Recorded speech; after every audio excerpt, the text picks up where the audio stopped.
Hi there guys, it's Joel here from Aussie Chart Trends. Today's market update is for the week ending Friday the 21st of December 2012.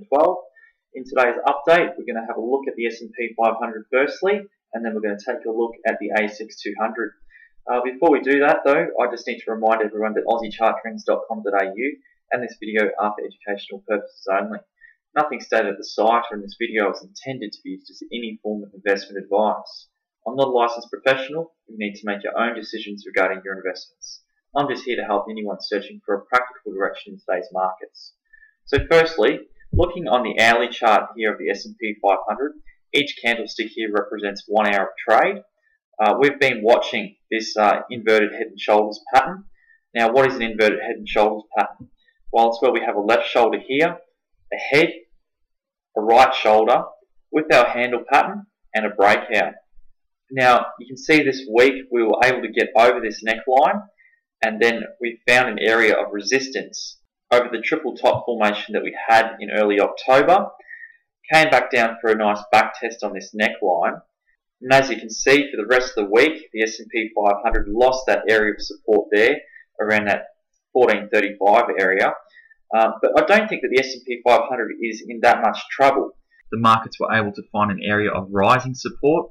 If I just extend this line out that we've had currently drawn on the chart, you can see there that the S&P found an area of support there, give or take a few points, and I've drawn a new top boundary line as well, and it looks as if that the S&P is coming up in a rather large channel. Every time that we get a tag on this bottom line, we seem to get a boost up. This top boundary line has now had roughly 6 touches, and I think that that will act as an area of resistance if the markets can keep going up. Now, I do need to state we may be looking at a very large bearish pattern. Let's take a look on the daily chart and just get an idea of what that pattern may be.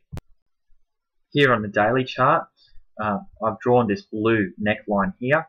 We may be looking at a left shoulder, a head, and a right shoulder forming. So if we fail to get over this level here from our triple top formation, and we do come down and take this blue line out, well, we would be looking at a very large head and shoulders reversal pattern. It is something to keep in the back of your mind, even though that we are looking at this rather large inverted head and shoulders pattern. So guys, that fairly much wraps up the S&P 500. Let's see if we can get back over that 1435 area in the coming week, and it'll be interesting to see yet again if the bulls can take the charge this coming week. Alright, let's take a look now at the asx200. Looking at the asx200 here on the hourly chart, we've also been looking at an inverted head and shoulders pattern with our left shoulder here, our head, our right shoulder with our little handle pattern.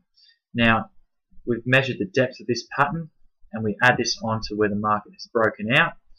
You can see that the asx200 there has a target still of around that 4,730 level. Overall, I've identified this week that we've been looking at this rising channel line, and the asx200 was able to stay within it, just within it on Friday's close. There is a little bearish pattern that I'm keeping my eye on. If we do break this rising level of support, I would expect a bit of weakness. All week I've actually been saying that I would like to see the markets probably round up and come back down for a nice neat back test on this blue neckline. If we have a look on the 15-minute chart and just see what's going on in the short term, we may get a good clue and a good indication as to what might happen early next week.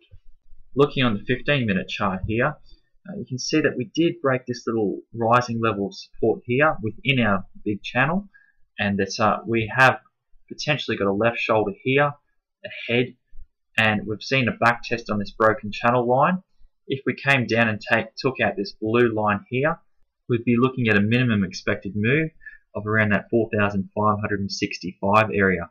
So potentially in the coming week, we may see early next week a nice pullback to that area, which we were just discussing on the hourly chart. Hopefully we do get a nice bounce here on Monday and we can get on up to that target. So that pretty much wraps up today's market update. I hope that you guys are enjoying these videos, and I'll be back on Monday with a free daily market update. Thanks very much for watching.